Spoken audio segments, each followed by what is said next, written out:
હું તો હંમેશા કહેતો આવ્યો કે કોઈને શિખામણ આપી હોય, કોઈ આપણા પરિવારમાં કોઈ છોકરા વગેરે કંઈ પણ આપણા પરિવારમાં કે આડોશ પાડોશ કોઈ તમને એમ લાગે કે આને કહેવા જેવું છે, કંઈક કહું આને, તો એકવાર કહેજો.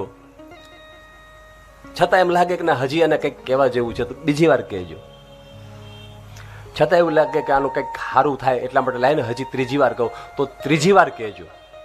સાંભળો, કોઈ પણ વ્યક્તિને 3 વાર કહેવું. કેટલી વાર? 3 વાર. પણ ચોથી વાર કહેવાનું બંધ કરી દઉં. શિખામણ આપવાનું, તું સુધર, તું આમ કર, તું ખોટો છે, તું આમ કરો, આવું હોવું જોઈએ શાસ્ત્રમાં, એ બધી માથાકૂટ નહીં કરવાની. 1 વાર કહો, 2 વાર કહો, 3 વાર કહો, અને ત્રીજી વાર કહેવા છતાં એ ન માને, એ ન સમજે, 3 વાર કહેવા છતાં સામેવાળો ન સમજે તો આપણે સમજી જવાય કે એ નહીં સમજે. પણ આ તો નો ઈ સમજે, નો આપણે સમજીએ. આપણે સમજી જવાય કે આને યારે માથાકૂટ કરવા, આ નહીં સમજે. એટલું આપણે તો સમજણ પડે કે ના પડે આપણને? એ દ્રષ્ટિ છૂટે, આત્મદ્રષ્ટિ, ચશ્માના નંબર બદલાઈ જાય. બસ સત્સંગ શું કરે? સત્સંગ તમને શું આપે? દ્રષ્ટિ આપે. શું આપે? દ્રષ્ટિ આપે. તમે અત્યાર સુધી જે જગતને જોતા હતા એ હવે કથા સાંભળ્યા પછી તમારી દ્રષ્ટિ બદલાઈ જશે. 100% ગેરંટી આપું તમને કે તમારી આ દુનિયાને જોવાની આખી દ્રષ્ટિ બદલાઈ જશે.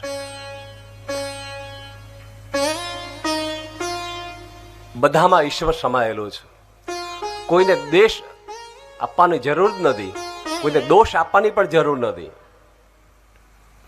કોઈ પાડોશી આપણને ખરાબ મળ્યા કે વહુ ખરાબ મળ્યા કે કોઈ છોકરા ખરાબ મળ્યા તો એનું કર્મ નથી, એ ખરાબ છે એટલે આપણને મળ્યા એમ નથી. આપણા કર્મ એવા ખરાબ હતા કે આપણને ભટકાણા. સમજણ પડે છે? આપણા કોઈ પાપ કર્મ હતા ને એટલે એ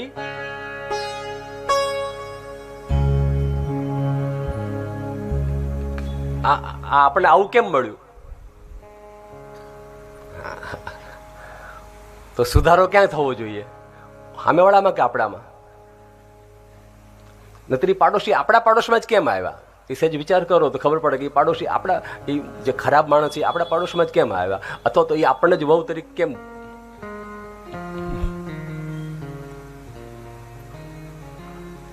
કારણ કે આપણા કોઈ એવા કર્મ હતા, આપણા એવું ભોગવવાનું લખ્યું હતું એટલે આપણને મળ્યા. તો એનો દોષ કે આપણો દોષ? શાસ્ત્રમાં કહે છે તમારા પુત્ર છે ને એ પુત્રના પણ પ્રકાર છે. એક પ્રકાર, પહેલો પ્રકાર કીધું ઋણાનુબંધી પુત્ર. પુત્ર કેવા હોય? ઋણાનુબંધને લઈને આવ્યા હોય, તમારી પાસે લેણિયાત થઈને આવ્યા હોય. ગયા જન્મમાં તમે એનું લીધું હતું એટલે આ જન્મમાં તમારે ચૂકવવાનું જ હોય. જેટલું કમાવો એટલું બધું એને ધીમે ધીમે ધીમે ધીમે ધીમે કરીને બધું આપી જ દેવાનું. લેવાની વાત જ નહીં કરવાની. વન વે હોય. શું હોય એમાં? વન વે હોય. તમારે જ ઘસાવાનું હોય. એ કોઈ દાડો 2 પૈસા ઘસાય નહીં તમારી વાહે. ઋણાનુબંધી પુત્ર થઈને આવે, દીકરો થઈને આવે. સમજી લેવું ગયા જન્મમાં આ ઘટના ઘટી હતી એ લેવા આવ્યો છે મારી પાસે. ઋણાનુબંધન છે. આપતા રહેવું, આપતા રહેવું ધીમે ધીમે. પણ એકાર બધું નહીં આપી દેવું, નહીતર પાછા ઋણાનુબંધી પુત્ર.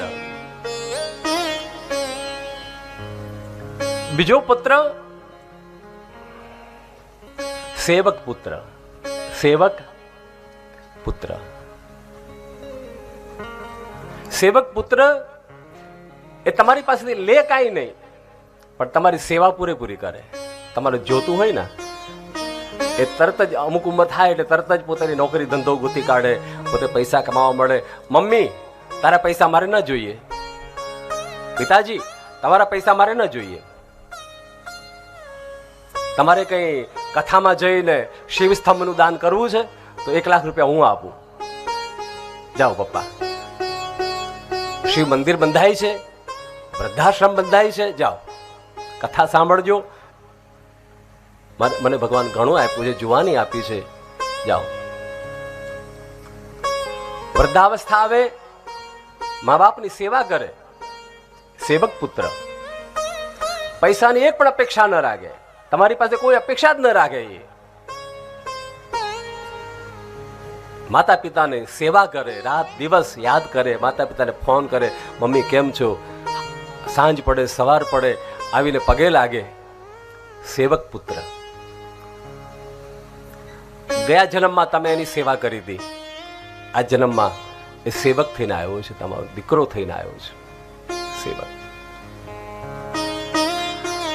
ત્રીજો પુત્રનો પ્રકાર છે ઉદાસીન પુત્ર. ઉદાસીન પુત્ર એ તમારું કઈ લે નહીં, તમને કઈ દે નહીં. તમારું કઈ લે નહીં અને તમને કઈ દે નહીં. તમે કહો ભાઈ તારે પૈસા, કે ના ના મમ્મી કાંઈ જરૂર જ નથી, બેટા ફોન કરતો ના મમ્મી એ કોઈ જરૂર જ નથી, હું મજામાં છું, જય શ્રી કૃષ્ણ. હું તું મજામાં પણ અમારી તો ખબર પૂછ. ના ના એ વાત જ નહીં. જેવો મોટો થયો એટલે છૂટો, પત્નીને લઈને બીજે જવા જતો રે. ના આપણે હારે ખબર પૂછે ને અંતર પૂછે ને કાંઈ નહીં, ન લેના ન દેના.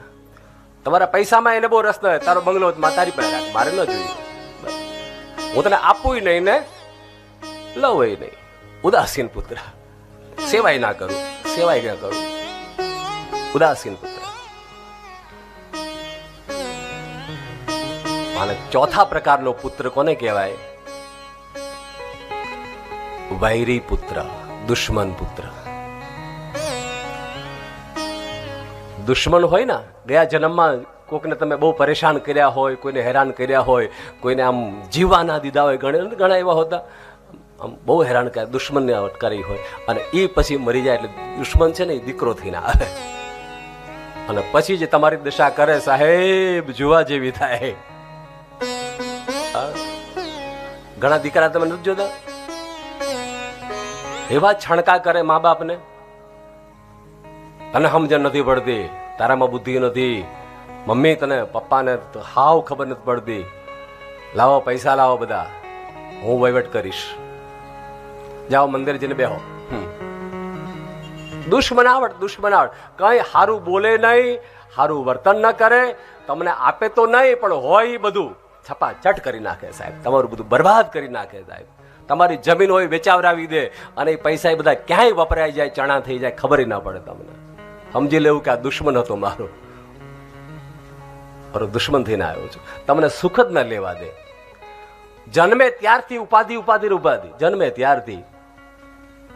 નથી કહેતા માથા પર બેન ટપલા વગાડે એવો તબલા. આ તબલા વાળાને ખબર હોય તો તબલા ક્યાં ક્યાં વાગે. હા, માથા ઉપર બેન તબલા વગાડે. એવા છોકરા થાય તો સમજો કે આ દુશ્મન ગયા જન્મમાં મેં આનું હેરાન કર્યો હશે, એટલે આ જન્મમાં મારો દુશ્મન દીકરો થઈને આવ્યો છે, મારો વેર વાળવા માટે આવ્યો છે.